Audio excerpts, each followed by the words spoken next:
combats honorables. Est-ce qu'ils sont aboutis? Non. Mais vous avez atteint l'objectif. Vous avez touché, vous avez soufflé à l'oreille du roi. Vous avez dit au roi, c'est maintenant ou jamais. Le roi vous a écouté. Le roi vous a compris. Le roi a répondu. Mais c'est vous, dans nos familles, on va citer votre nom. On va parler de vous. On va raconter tout ce que vous connaissez. Merci. Vous changez l'histoire. Nous, on n'a jamais dit, oh, notable, non. Jamais Kaboul ne veut comme mon papa. Ils ont dit, on peut se faire cette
et Mongapula, très chers compatriotes, je suis très heureux d'être avec vous ce jour parce que je m'étais assigné comme obligation de venir à votre rencontre. J'avais pris la décision de ne pas inviter les gens dans mon bureau climatisé. Là, nous banalingala, ça va. On sera bilingue. Moi, je peux penser à Coco sur la lingala, Kokoloba en français. Moi, je peux penser à Coco sur la français, Kokoloba en lingala. Alors, Nazalaki Kolobete, ce qui n'a été awa, premièrement, parce que Nazali élu Yamoama. Le mieux élu. Le mieux élu. Permettez-moi d'en faire 1000 voix.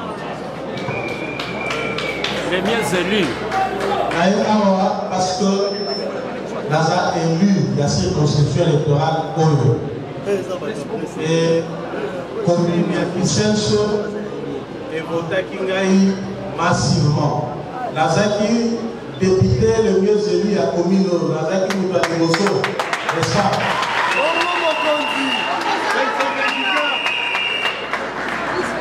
La Tadissi, avant même l'élection, la campagne électorale, la salle meeting, la terrain, rive là. La Ebisaka dit que ceux qui vont voter Gaï, vont voter candidat numéro 20 à l'époque, le président de la République et chef de l'État, Balabala Oyo, Bakosala Yabo. Alors, na droit maître Mabouazawana ce qui accord et salemi entre deux parties consentement et salemi donc de cela naît des obligations. Moi j'avais des obligations à remplir vis-à-vis de vous parce que au Yokanaki que ceux qui vont voter Gaï, vont voter chef de l'État, Balabalawana et Kosale. Beaucoup d'entre vous n'avaient pas cru. Akanisa qui était un discours politique, il y a campagne électorale. Mais par après, quand l'ère de l'équipe n'a pas dit pour être chef de l'État. Monsieur le Président, n'a sala qui promesse la commune à Kisenso pour la Balabalawana.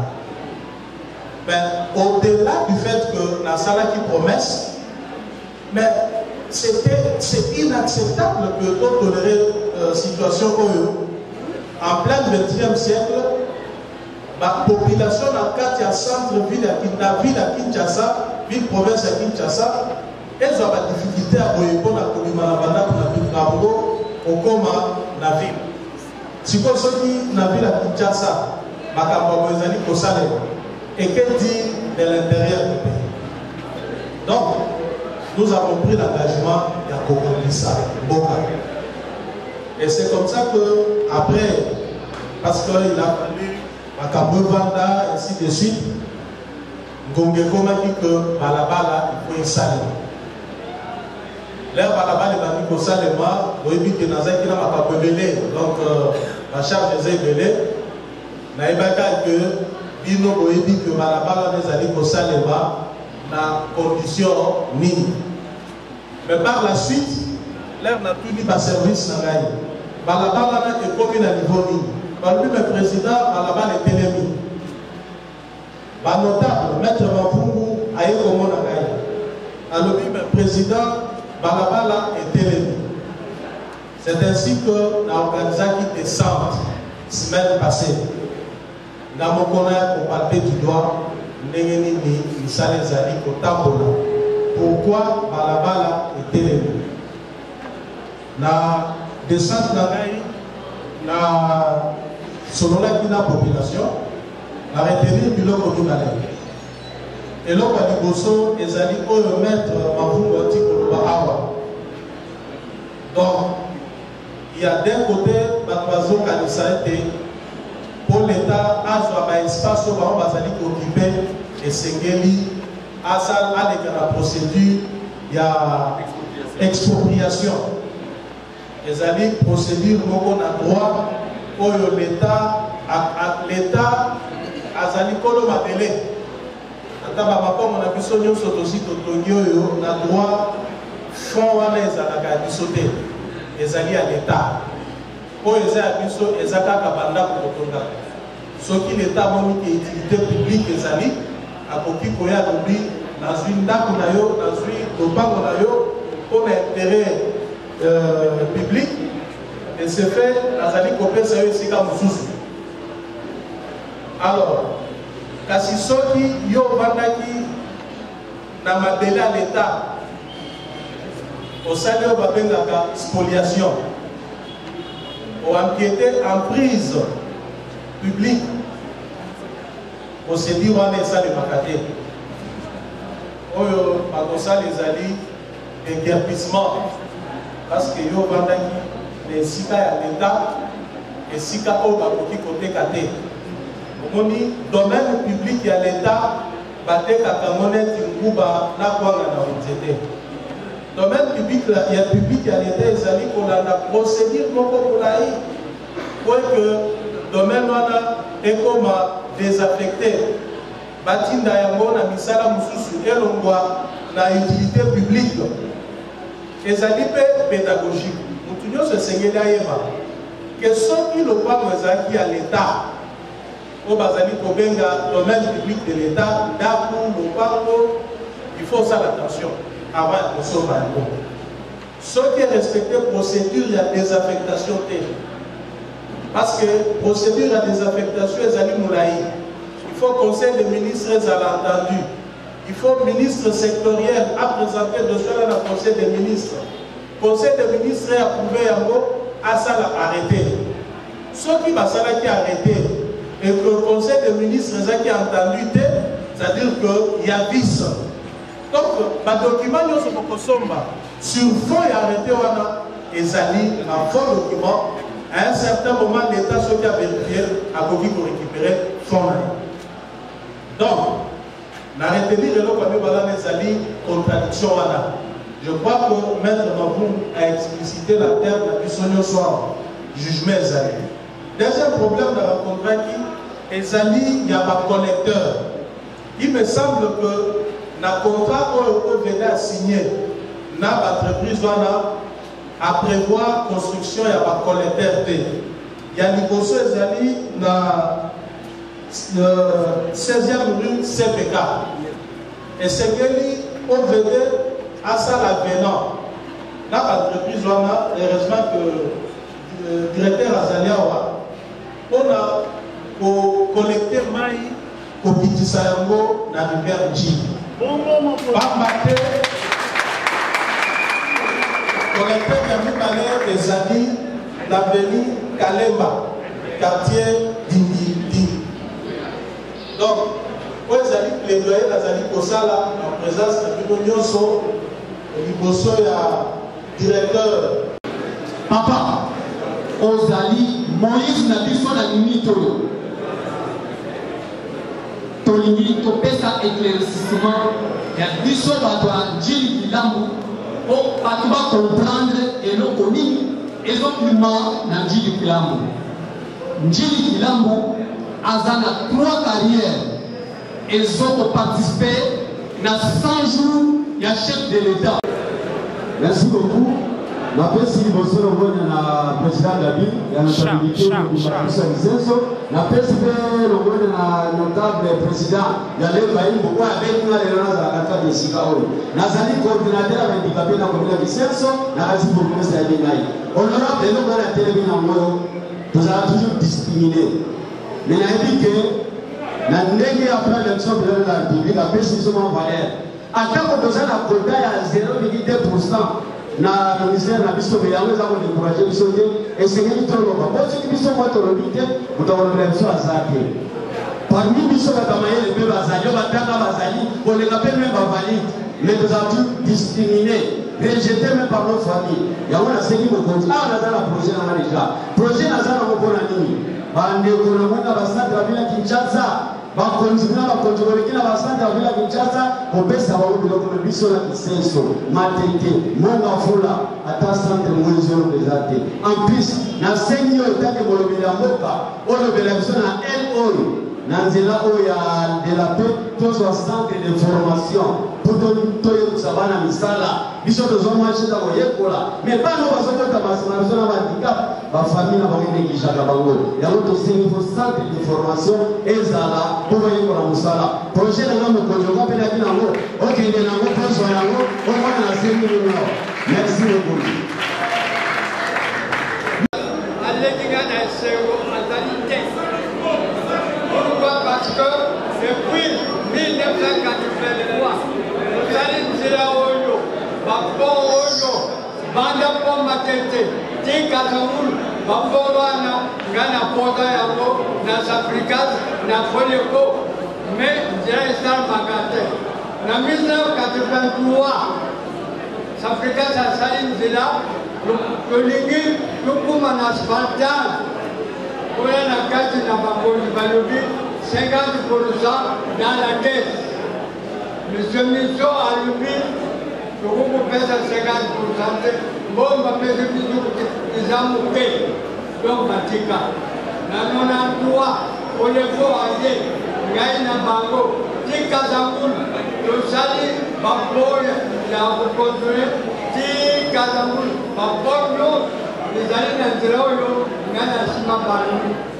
bon, le CIC, que l'agriculture à Spartan, on a un Nicolo, Balobi, bon, la caisse de l'État, ambassadeur allemand à lever pour faire ça, bon, la caisse de l'État, sinon, on s'en a c'est ainsi que je dirais tellement. En 2015, on a une ambassade de France, tulokani na bango bakiti basali mosala ya bien tokumi na 2017 ambassadeur alobi papa de regret c'est la banque mondiale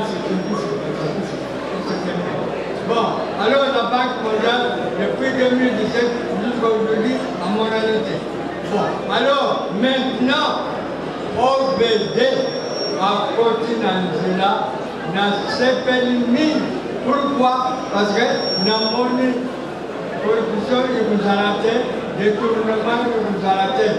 Lokola na lobaki toko na moni po na ngai esalami edéveloppe te na bokufa te ngai te mais ezali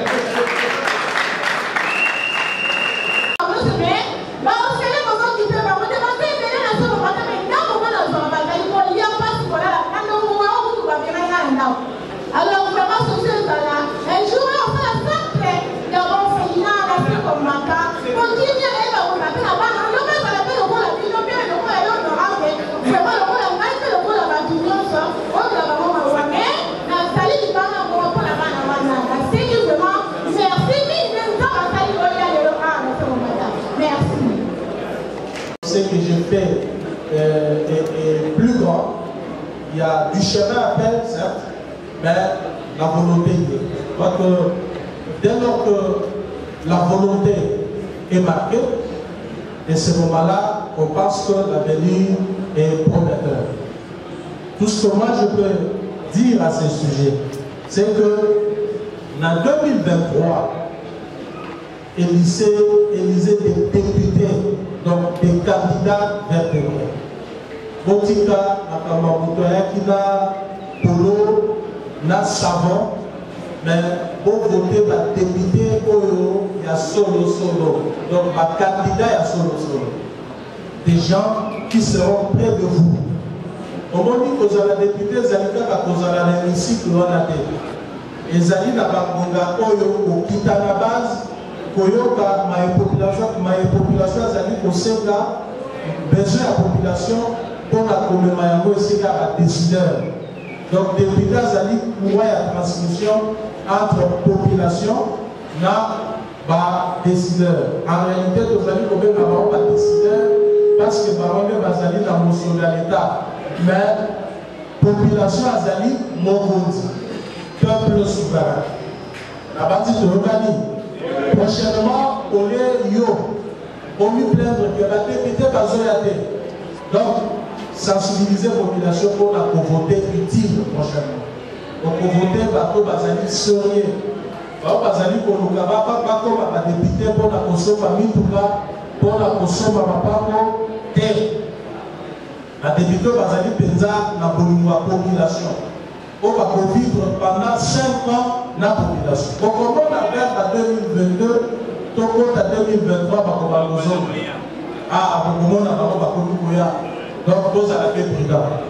Un homme averti, dans une recommandation, il y a le président handicapé. À tout cas, ça projet naïe. Je me disais, d'ailleurs, ça tombe après nommé. J'étais en train de me dire, il y a 2 jours, que Nabukanega pour Sala Awana Kisenso, bibliothèque, un centre culturel en fait. Alors, je vais devoir demander à Bakou va élaborer un projet pour tout ça, la centre culturel à Kisenso. Donc, si tu as un biso,